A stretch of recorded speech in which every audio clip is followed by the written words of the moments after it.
International Holocaust Remembrance Day is Saturday, January 27th, a day that honors the 6 million Jewish victims of the Holocaust and the millions of other victims of the Nazis.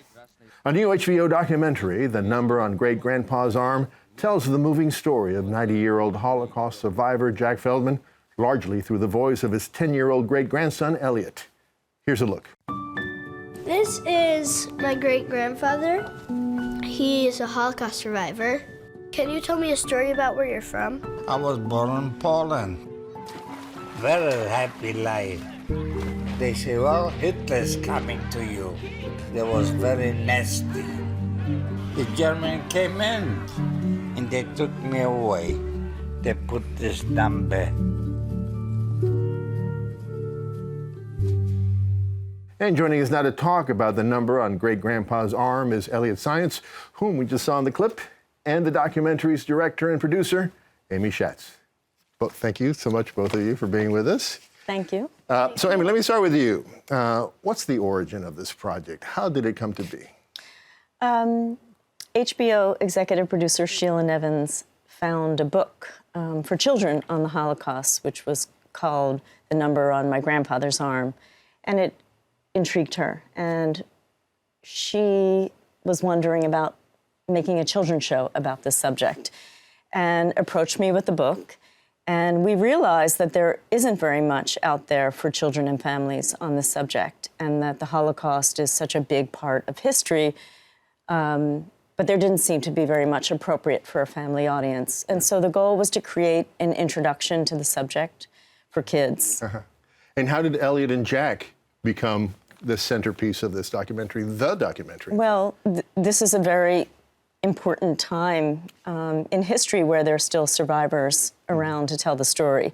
And so once we found Jack, 90-year-old incredible man, Auschwitz survivor, we realized that he had a great-grandson who was 10 years old. And, you know, we're very fortunate because we sat down with Elliot, and when I did my first interview with Elliot to just sort of see what he knew, how much of the subject was something that he could talk about, we realized that he knew very much. Yeah. He knew a lot about his great-grandfather's story and also about history. He's a real student of history. You certainly found a natural narrator for the piece. Elliot did a great job, Elliot. By the way, that was 2 years ago. You're 12 years old now, and your grandfather's doing very well in '92, right? Yeah. So listen, in the documentary, you say that that as long as you can remember, you've been asking your great poppy, as you call him, questions. Is that how you found out about his time in Nazi-occupied Poland and his time in Auschwitz, or did you already knew about that before you spoke with him? Well, I was pretty young when I spoke with him, maybe like 4 or 5. But my whole life, my mom's always been interviewing him. And so I've heard her asking him questions, and I've kind of picked up off the questions she asked. So tell us a little bit about what did happen to your great poppy and to his family during that terrible period. His father owned a hat store, and after it was shut down, they were eventually taken to a ghetto. And at the ghetto, he was walking with his friends, and he was pulled aside with all his friends by a Nazi officer, and all of them were taken away. And he saw his father one last time, and then he was sent off to a lot of camps before he ended up in Auschwitz, where he stayed for a while until the death march. And on that death march, he was liberated. Mm-hmm. And what happened to his father and his mother? We do not know, actually. That was the last time he ever saw his father.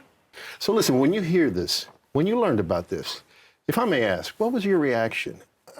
How did you deal with knowing that your great-grandpa died, was treated this way, as were millions of others, simply because they were Jews? I was kind of surprised knowing that it actually happened, because I could tell this isn't something you make up. It's a really horrible thing. And I was kind of scared, but I realized that I had to help and stop it from ever happening again. All right, and we'll talk about it in a little second. Now, Amy, the documentary, as I mentioned in the introduction, is largely told through the conversations between Elliot and Jack, but you also have these beautiful hand-painted animation juxtaposed to this heartbreaking story, which may seem jarring, right? How do these two things go together? Right. But it works. Why did you choose that means to tell the story, and why does it work? We had to find a way to visualize Jack's history. We had to find a way to see, his experience. And we weave the conversation that Elliot has with his great-grandfather with archival footage, with stills, and with the animation. What we decided to do was to use a technique called rotoscoping, and to hire this brilliant artist, Jeff Shear, who takes the archival material and paints on top of it. So he's referencing the historical material, but he's making some painterly decisions. So you get this feeling that this really happened, that it's not fantasy, it's not an animated world independent of history. You touched on this, Elliot, but I wonder if you could elaborate on what is your goal? What do you hope that this documentary will accomplish? I really hope that it will teach many children and even some adults that it really happened, and that it's really important to remember, because if we don't, it's going to end up happening again, and no one wants another Holocaust. Is it going to have other venues? Is it going to have other uses? Well, currently there's an exhibition at the Museum of Jewish Heritage here in New York, downtown, which features the film, and it features some of those original paintings from the animation. It's a beautiful installation. It will be up through April. And in addition to the film, we also have additional conversations between kids and survivors that will be available on HBO.com, which are 5-minute segments continuing the conversation. They're really companion material.